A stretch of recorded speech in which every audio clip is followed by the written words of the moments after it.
Today, we step into a space of light, transformation, and truth with Birgitta Visser, a soul empowerment coach and divine channel whose journey from pain to power mirrors the essence of healing itself. Through her connection with higher frequencies and her work in light language healing, she helps others awaken to their soul's purpose and embrace the freedom of authentic living. So let's explore what true healing feels like, not just for the body, but for the spirit. Welcome, Birgitta. Welcome. Archita, thank you so much for having me on your show. Thank you so much for being here. So, Birgitta, you have said several times that healing begins with self empowerment. What does that actually look like in someone's day to day, everyday life? So, yeah, that's a good point. Healing starts with self empowerment. Healing starts with taking responsibility for our lives. Yeah. Look, some things can happen with, when we're kids, and that is not our fault. But as we grow up and we mature into adulthood, we should take responsibility for our lives and look in the mirror at the reflection staring back at us, because we're the only ones that can save ourselves, so to speak. Yeah, it's we have to take that first step. It's very easy to deflect rather than reflect. Yeah, it's so easy to point the fingers at someone else rather than to look at yourself. And that is, stepping, it's learning to step into our own power. And when we do that, that is the journey to healing ourselves. Yeah. It starts with us. It doesn't start with someone else. It starts with us. Wow, such wonderful words. You are absolutely true. I mean, we are not defined by our traumas. Whatever happened to us is not our responsibility, but but what we do with it is definitely our responsibility. Unfortunately, that's how life works. But yeah, you whatever you said, it 100% resonates with me, and I know that it resonates with all of our listeners as well. So, Bagita, how can someone begin to reclaim their power when pain feels louder than purpose? That's funny when pain feels louder than purpose. So when our pain screams at us, right? Our trauma screams at us and we're with our back against the wall. What do we do? Do we just sit there in defeat? Or do we really get up and grab the bull by the horns and say, no mas, this is enough, enough. I need to change my life. Yeah. So it's kind of like the first question, but it's really, when are you going to say to yourself, this is enough? I have the power to change my life. I have the power to change my programming, the conditioning. Um, and when you take that accountability, again, that's a first step. And that takes courage. That really does take courage. It takes strength, because we all, a lot of, and myself included, for many, many years, I mulled around in that same merry-go-round of sort of that victimhood. Why is this happening to me? Rather than saying, hey, why is this actually happening for me? What am I supposed to learn from this experience? Yeah, and that's a shift in mindset. And I think that's important. That's really a key factor, a key ingredient to understand why we go through certain experiences and what can we learn from them. And there are people in our lives that trigger us, and it's like, hang on a second. Rather than getting really angry and frustrated and huffing and puffing like a big bad wolf, it's like, why is this person actually triggering me, and what can I learn from this situation? Definitely. I mean, it's very important to understand the why before we start working on the how. So that's definitely true. And it's also deeply resonant. Healing as remembrance, not repair, really changes how we view our own journey. Yes. So, Bagita, Your work with light beings and channeled messages sounds incredibly profound. How do these higher frequencies assist in healing emotional wounds? You and what the emotional overloads? Emotional wounds. Oh, the wounds, yes. Overloads, wounds, yes. So let me take it a step back. So we are light, right? We are love at our core, but we are light. So I always say this, Archita, we are sacred geometry plus energy, which equates to frequency. Yeah. That is what we are. And people don't see that because, we are this very physical being. And so we don't see the energy with our untrained eyes. But when we, for instance, stand in the shower, right, and you waft your hand through the oh, what do you call that in English? The steam, right? You can see it move, and I always say to people, well, that is the way energy works, and so a light working with these light beings and many of the ascended masters, they teach us how I'm just a conduit. So when I help people, I always say I'm just a tool in the toolbox. Remember, you are your own greatest healer. Everything resides within. And the light codes, I mean, it says it's kind of in itself, right? The light codes, they enlighten the load of the trauma that you're carrying, but you still need to do the work. And so often with these wounds, um, it's when I do sessions, people often feel lighter, and it needs to integrate. So I will go back into past lives. This happens, and whatever I channel for people is always different. It pertains to that unique individual. But wounds can heal. We can heal our wounds. That is the thing. But society has conditioned us to believe it to be something different. It's like, you know what? And you know this very well, Shita. It's like, when you've got a headache, you pop a pill. Yeah, that's the Western pharmaceutical industry for you. That's only been around for 200 years or so. Yeah, whereas all the ancient, everything from Mother Earth, from herbal remedies to many, many holistic therapies, they've been around since the dawn of time. And that's the same with light language. It's not new, it's ancient, and it's just coming back because people need to understand that they are light, yeah, that they are frequency, that they are energy, and we create our lives according to the energies that we vibe out. So if we don't like it, just like, do you remember the old radios that had the antenna and we had to walk around the room and or move the antenna to tune into the right radio station without the static? And that's basically similar to the way that we are.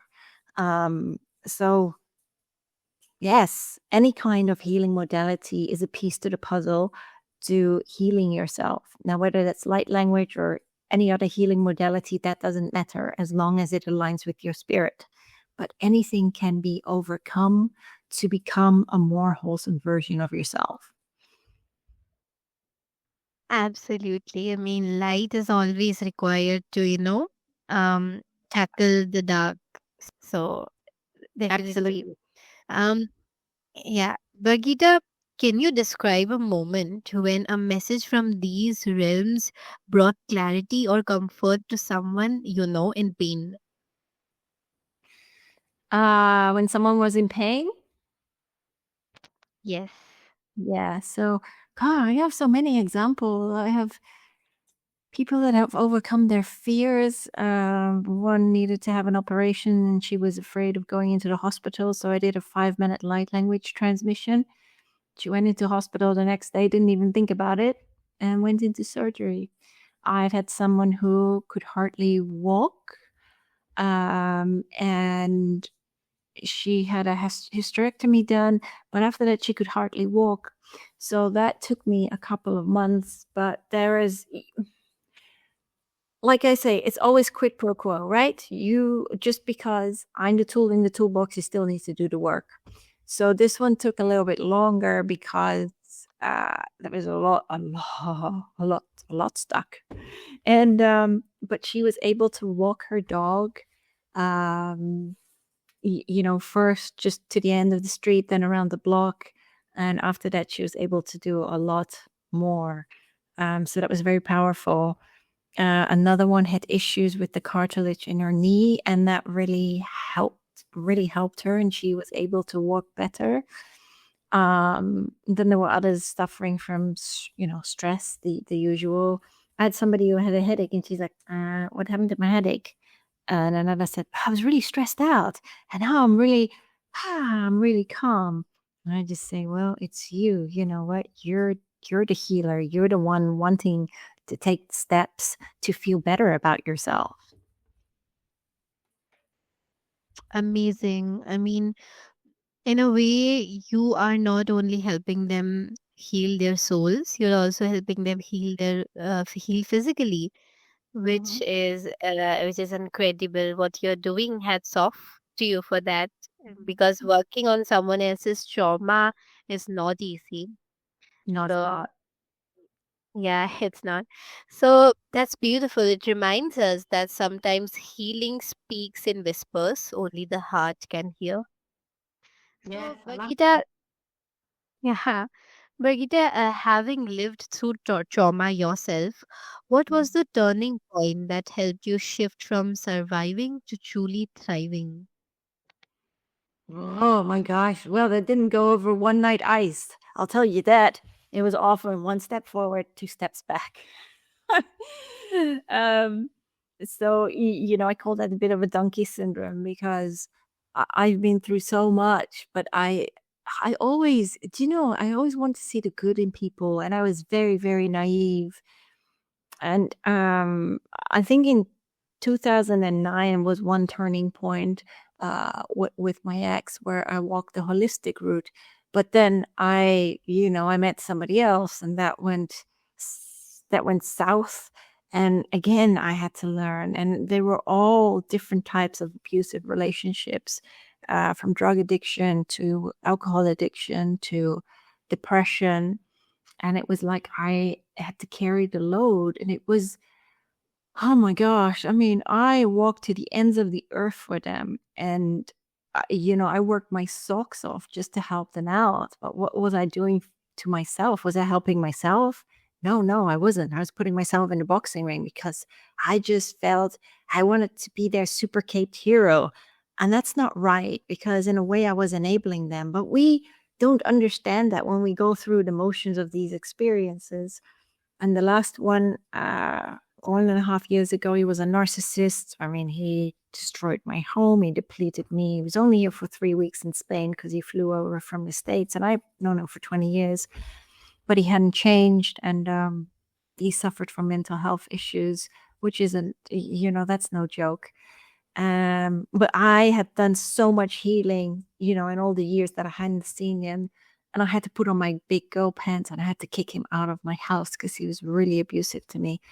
And I had to get the police involved as well. And, the beauty of that experience was really that I shut him out of my life for good. I closed the doors, I blocked him everywhere. And, again, I had to start my own healing journey. And that was, sacred plant medicine. So I'd done Kambo before, but I did ayahuasca, psilocybin, and San Pedro cactus. And I see such beauty in these experiences, not when you go through the trauma, Archita, absolutely not. But the healing journey and peeling back the layers and processing the trauma and understanding that trauma doesn't, the experiences don't define you. You define these experiences. And there's one other thing that I'd like to say is that, we are so conditioned. We come into this world pure, and then we grow up and we get very conditioned. Our parents raise us a certain way, society conditions us, so to speak. And it's really about peeling back all the layers of the pain, of the trauma, and returning to that beautiful, brilliant radiance of the light within ourselves. And we can achieve that. We can achieve that. It's just that we have to uncloak, take off all the layers and just walk that journey of healing ourselves and returning to that love for ourselves and each other. And I think that's what life is really all about. Wow.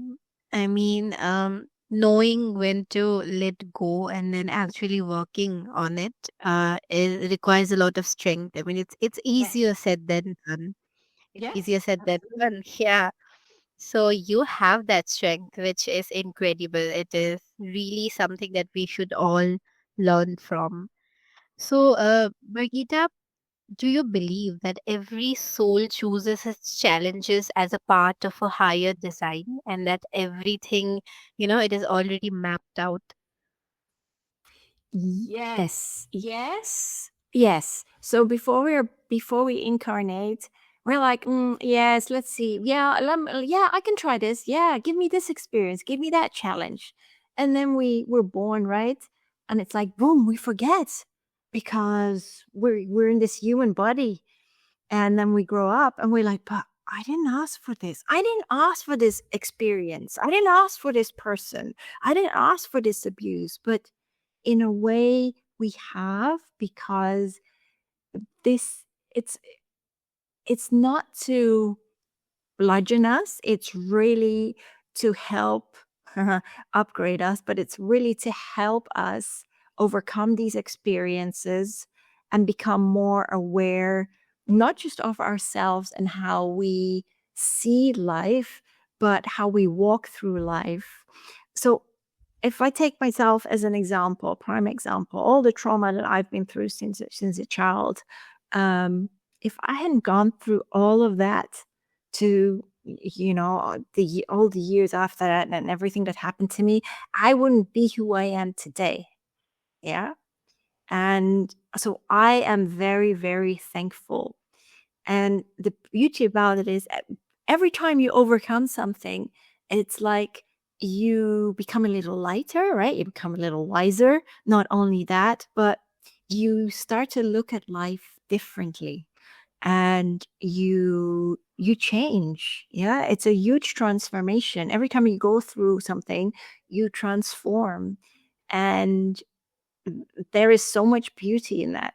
So for me, I wouldn't have my life any other way. Yeah, I mean, initially we all think, right, when you get to know that, okay, we chose this, we ask ourselves, why would I choose for this to happen to me? No. Uh, yeah, but then later, when we wait a little bit, we find out why it actually happened. And I think that is what matters at the end of the day. Because, like you said, if the things that happened to us did happen, then we wouldn't be who we are today. So, Absolutely. knowing that helps. Yeah, knowing I that helps a lot. Yeah, I will add one more thing to that. So I've had somebody ask me, yeah, but I didn't. My husband didn't ask for for him to have dementia. But we do. Like my stepdad, he suffered from cancer in the throat, and I mean, I have spoken to him after he passed away, but he asked for that because he had such difficulty expressing himself towards other people, and that caused a lot of issues. My father died of coronary heart disease, and he went cycling one day and didn't take his medication, and boom, he fell off his bike. And it was in 1988, and the doctor said, it was best for her to let him go. Otherwise, he would have been a vegetable, and that is no life. And so that was an exit point.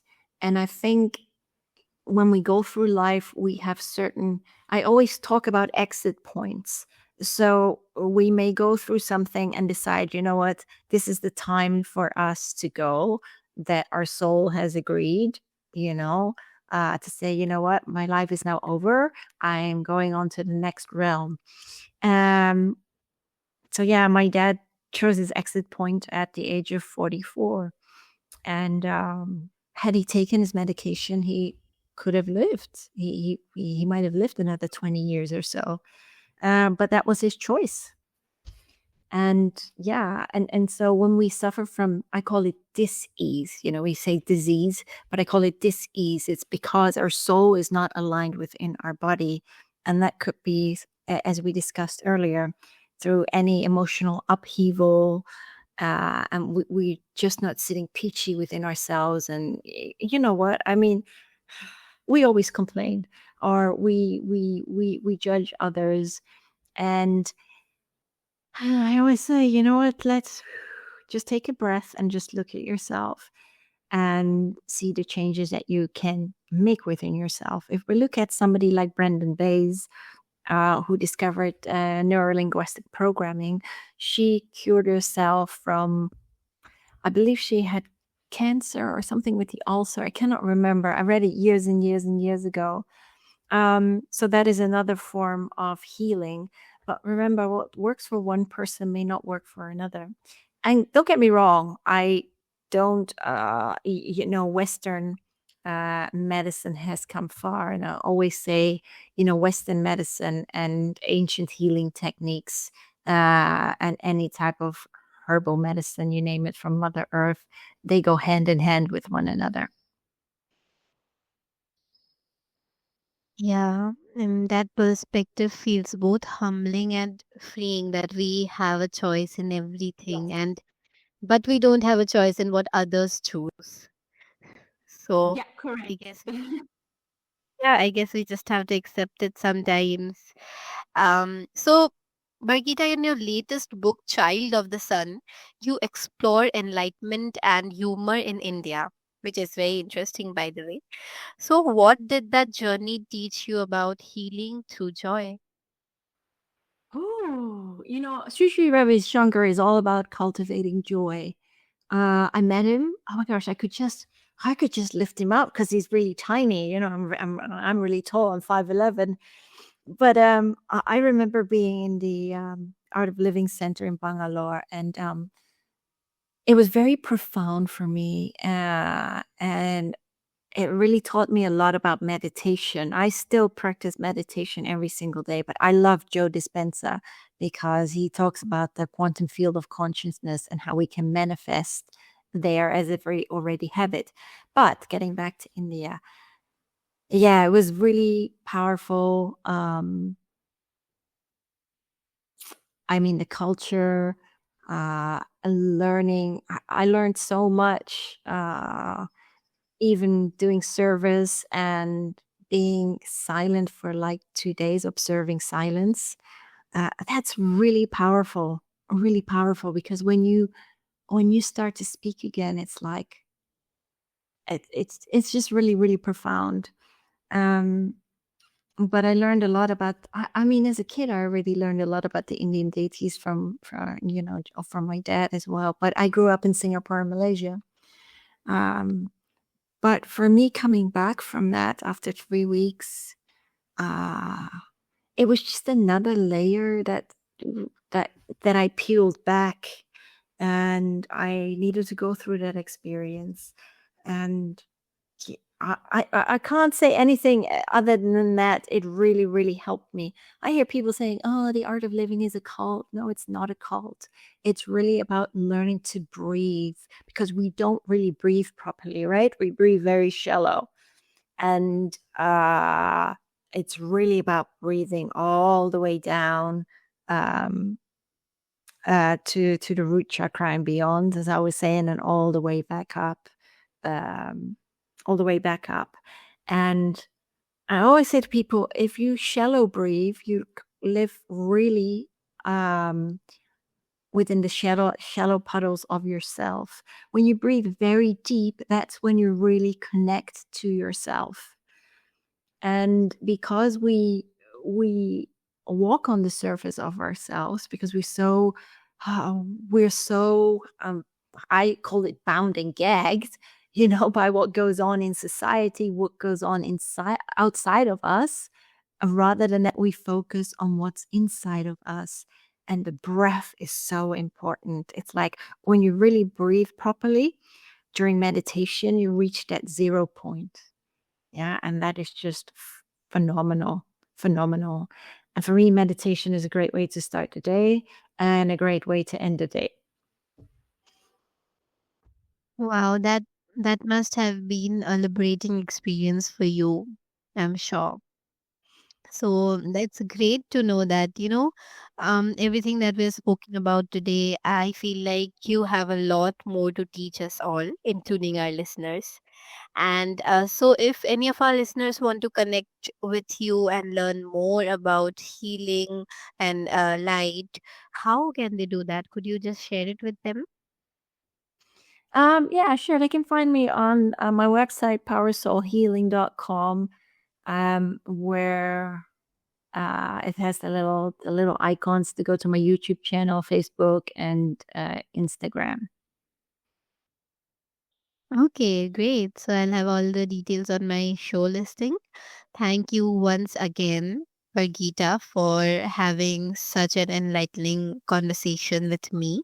And I am sure that you have helped our listeners a lot, including me today. Aw, thank And you. yeah, thank you so much for that. So, dear listeners, what an illuminating conversation with Birgitta Visser. A reminder that healing isn't about fixing what's broken, but awakening what's divine within us. As you move through Yeah. your own path, allow self love, laughter, and authenticity to guide you home. Because when you choose to shine, you invite others to remember their light too.